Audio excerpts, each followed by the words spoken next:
Thank you for watching our tutorial. This is our quick study tutorial on the True Union flow meter. This is the P series, TFP, and we're going to make this rather quick. We've got a longer one that you can find on YouTube, but for most you'll find that basically what you want to do is get this up and running as quickly as possible to determine whether or not you need any programming.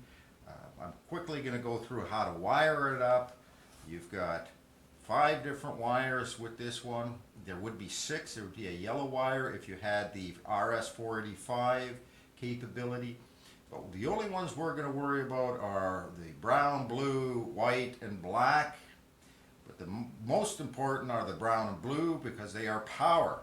Now our blue, and these are 24 volt DC power. Remember, DC power, no AC power. This is instrumentation, so we're dealing with DC power, and as soon as we apply 24 volts to the unit, you'll see that the unit comes up, it's powered on, it's an LED, you've got your flow rate, which is in your green, and your flow totalizer, which is in red.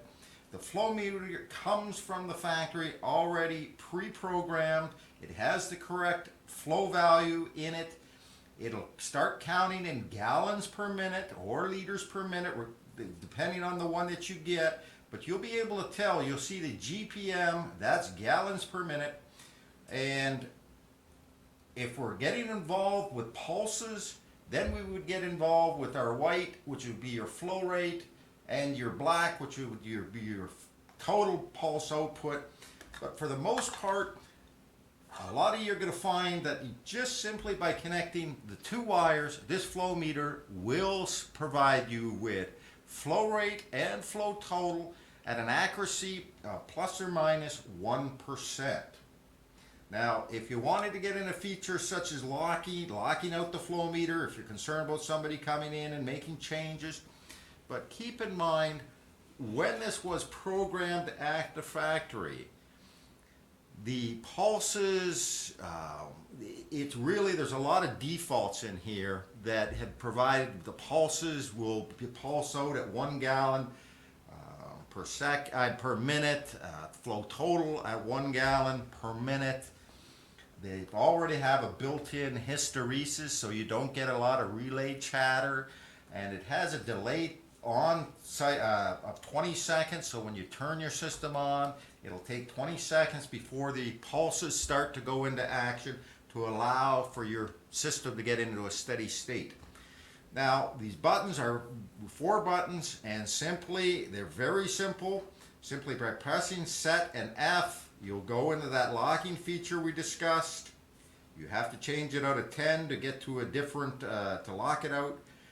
There's your units of flow. 0 is for gallons, so that's your default. Your K factor is already set. Please do not change that. Your transmitter, this is if you have your RS485, this is where you'd put your maximum range. And then we're right back to 0 again. So it is that simple to program. If you wanted to get involved with programming your totalizer set points and your relay set points, flow rate, you'd simply press your up arrow, then your set button, and then you would be able to go in and make your changes here. You press set, press your up arrow again. This is for your flow total. You can see how that moved. Now we're in a FTM series now. If I press set, it'll allow me to change. Press set again, and then I go back. This is our standard screen. You'll have GPM here and your flow total here. Here's your GPM, flow rate. Here's your totalizer. Once again, if we want to change that, we simply press that up arrow. You'll see it's GPM only. Then we press our set, and then you can move your arrow around to change your factors. Press set again, press the up arrow. This, you can see, is now flow total. Press set, it allows you to make your changes. Press set again, up arrow, back into the home screen again. So please refer to your manual if you're planning to make changes. As I said, most of the applications that we get involved with, the unit is already pre-programmed to provide you with what it is that you require. 1 pulse per gallon. And if you need something different than that, then please refer to our YouTube video that gets more in depth as to what some of these other functions are good for and designed to do. But for the most part, power your system up with your brown and your blue. Your brown being positive, your negative being blue. DC power. This will be your home screen. And as soon as flow, if you got flow going through there, it'll automatically start counting. Thank you.